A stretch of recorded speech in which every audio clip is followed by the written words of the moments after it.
ejercicio nos pide calcular y dibujar en el plano XY el dominio de la función que se ve en pantalla. Entonces el primer paso va a ser dividir, tomar las dos funciones por aparte, con el fin de calcular su dominio y después poder encontrar el dominio de la función. A la primera parte de la función le asignaremos el nombre g, que sería igual al logaritmo natural de 4 menos x al cuadrado menos y al cuadrado. Y a la segunda función le asignaremos el nombre de h, que haría referencia a la función raíz de y menos x al cuadrado más 1. Bueno, ahora que tenemos la función de esta forma, vamos a analizar cada una de ellas por aparte. Para la función g de x, sabemos que por propiedades del dominio del logaritmo, este debe ser mayor a 0 y no puede ser 0. Por lo tanto, podemos llegar a la desigualdad de que 4 menos x al cuadrado menos y al cuadrado deben ser mayores a 0. Y además, a partir de esa desigualdad, podemos llegar a la igualdad 4 igual a x al cuadrado más y al cuadrado, pasando estos dos factores al otro lado. Al mirar esta ecuación, nos damos cuenta que forma un círculo de radio 2,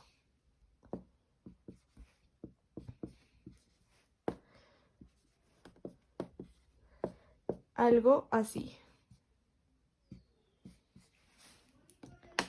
Por otro lado, vamos a analizar la función h. Sabemos que por propiedades del dominio de una raíz no pueden ser números negativos, más sin embargo sí puede ser igual a 0. Por lo tanto, llegamos a la desigualdad y menos x al cuadrado más 1 debe ser mayor o igual a 0. Y a partir de esta desigualdad podemos llegar a la igualdad y igual a x al cuadrado menos 1, pasando estos dos factores al otro lado. Y a partir de esta fórmula sabemos que será una parábola que en vez de comenzar en 0, comenzará en menos 1. Algo así. Teniendo las funciones de esta forma, el siguiente paso es determinar el dominio de cada una de ellas para la solución del ejercicio. En el caso de la función g, podemos decir que su dominio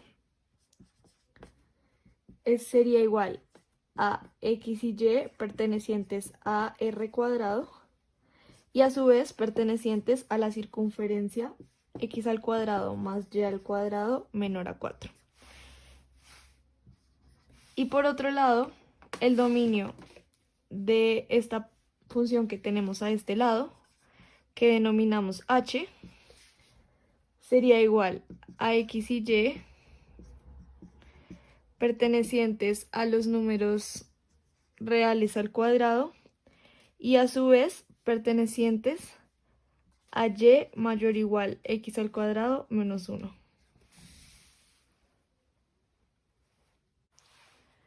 Ahora que conocemos los dos dominios de las funciones por aparte, podemos saber el dominio de la función f, porque esta será igual al dominio de la función que denominamos g interceptada con el dominio de la función que denominamos h.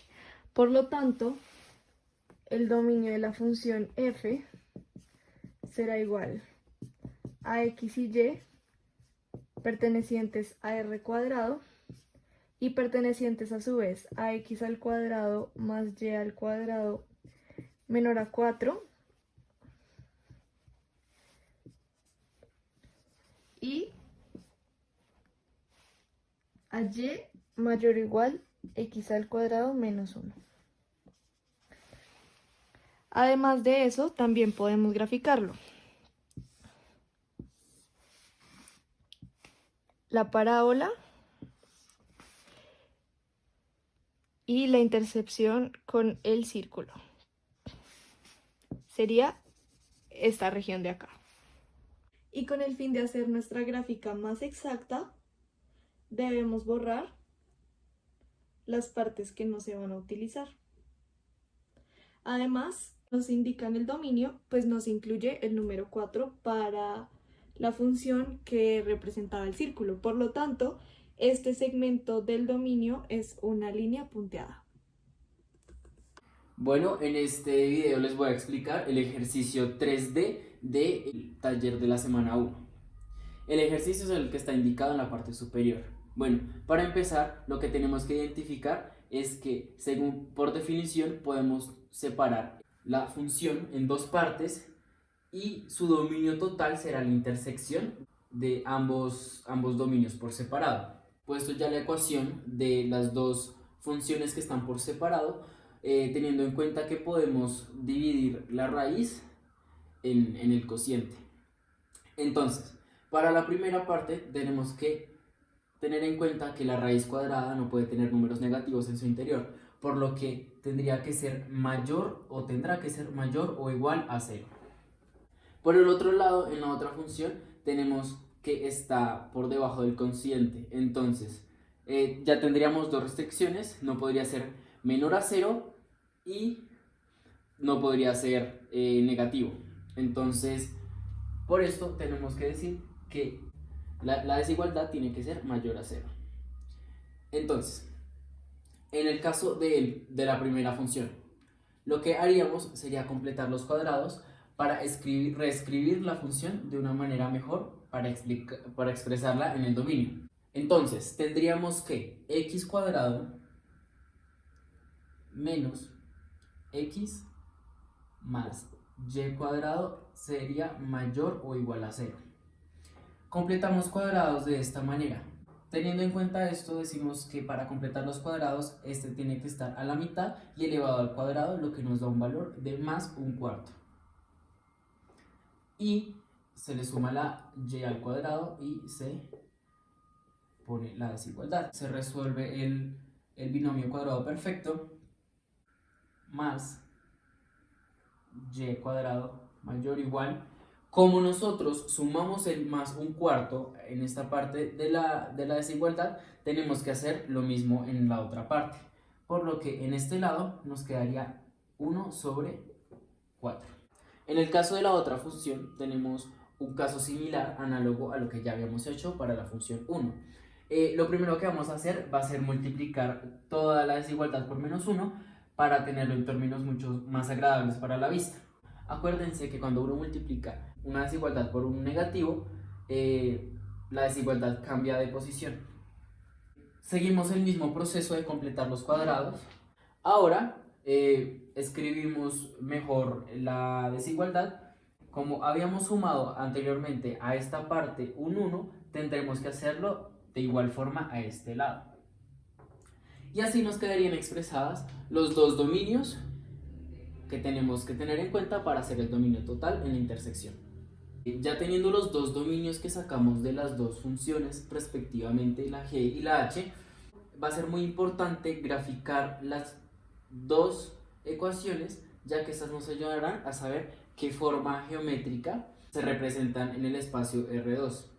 En este caso, la forma que representa esta desigualdad, que cuando consideramos que sea una igualdad, entonces representa esta forma de acá, que tiene que cumplir que los valores que se pongan acá tienen que ser iguales o mayores a un cuarto. Entonces, para probar esta desigualdad vamos a coger un punto dentro del círculo y consideramos el punto 1 medio 0. Reemplazando los valores del punto nos da 1 medio menos 1 medio al cuadrado más 0 al cuadrado mayor o igual a un cuarto. ¿Qué nos da esto? Nos da que 0 es mayor o igual a un cuarto. Lo que sabemos que no es verdad. Teniendo en cuenta lo que acabamos de plantear, decimos que la función del dominio no va a tomar o va a tomar los valores que estén por fuera del círculo que acabamos de trazar.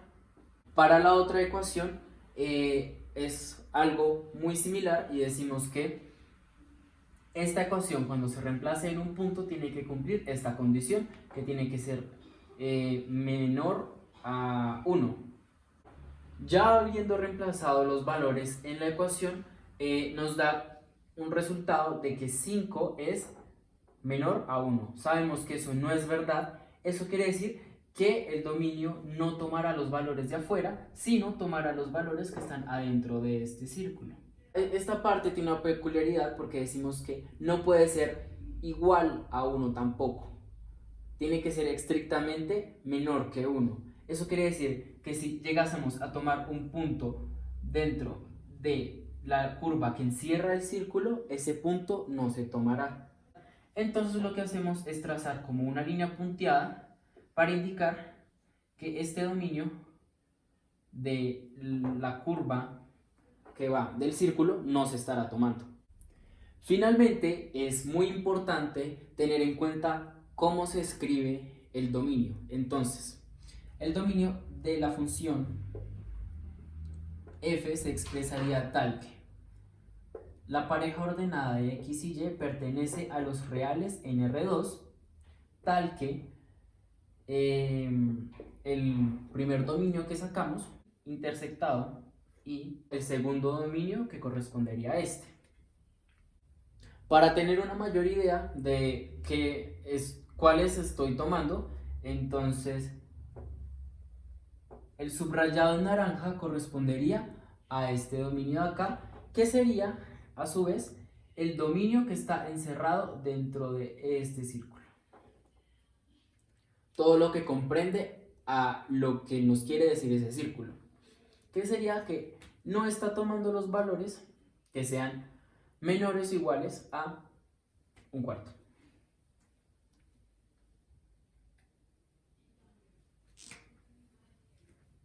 Por otro lado,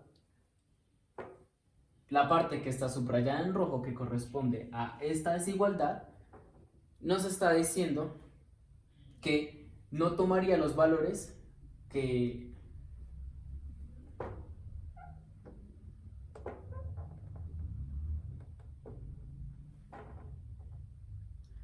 Por otro lado, la función que está subrayada en rojo nos estaría representando el dominio que tiene la figura de afuera, la cual no está tomando los valores por fuera del círculo ni los que se encuentran encima de la curva que encierra el círculo. Solo estaría tomando los valores que están adentro. O sea, los valores que para la desigualdad se cumpla la condición que sea menor a 1. Entonces, esta correspondería a esta parte de acá. Y bueno, ahí terminaríamos el ejercicio y este sería el dominio resultante de esta función con varias variables. Para este ejercicio nos piden que para la siguiente ecuación tenemos que identificar qué tipo de superficie es, características y trazas. Entonces, para completar el ejercicio tenemos que identificar a partir de la ecuación que nos den aquí a continuación, la de aquí arriba, es encontrar el tipo de superficie mediante la ecuación canónica de la representación general que nos den. Entonces, para ello tenemos que, por medio de operaciones algebraicas, agrupar términos y hacer una completación de cuadrados para obtener la ecuación canónica que estamos buscando, que es la que nos da aquí a continuación, que es x menos 2 al cuadrado sobre 4 menos y más 2 al cuadrado sobre 9 más z al cuadrado igual a 1. Esta ecuación canónica es la misma para representar la hiperboloide de una hoja. Para esta segunda parte del ejercicio necesitamos encontrar las trazas de cada uno de los ejes, el eje X, el eje Y, el eje Z, para poder representar la figura. Entonces, para ello vamos a utilizar, digamos, en el caso de las trazas del eje X, vamos a reemplazar valores para X que nos encuentren una figura cónica dentro de los planos que sean paralelos a esta X, que serían, por ejemplo, al eje Y y al eje Z, que se van a ir creando.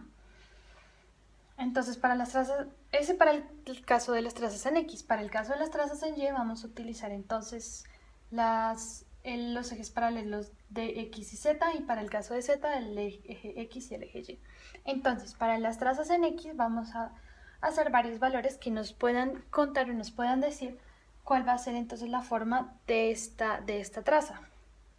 Para ello, al reemplazar los valores encontramos un patrón y nos damos cuenta cuando x es igual a k, que es como ese patrón que encontramos al reemplazar varios valores, que menos y más 1 al cuadrado sobre 9 más z al cuadrado igual a 1 menos x menos 2 al cuadrado sobre 4 es la ecuación de las trazas en x, que también es denotada como una hipérbola que tiene un eje transversal vertical. Ese entonces sería para las trazas en X. Lo mismo hacemos, el mismo procedimiento lo hacemos para las trazas en Y. A partir de la definición de las trazas que encontramos se va a hacer la gráfica, o pues al menos el bosquejo de lo que va a ser la gráfica de nuestra hiperboloide de una hoja.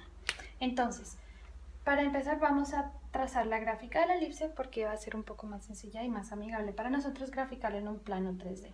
Entonces se hace lo mismo a partir del centro que nos dan y luego se van a ir aumentando los círculos pues a medida de que van avanzando, ya que esta elipse, como es una traza en Y, va a recorrer todo el eje Y a partir de la elipse que nosotros creamos, o sea, a partir de la cónica que nosotros creamos. Entre más vaya incrementando, va a ir disminuyendo y viceversa, dependiendo de los valores que le insertemos a cada traza.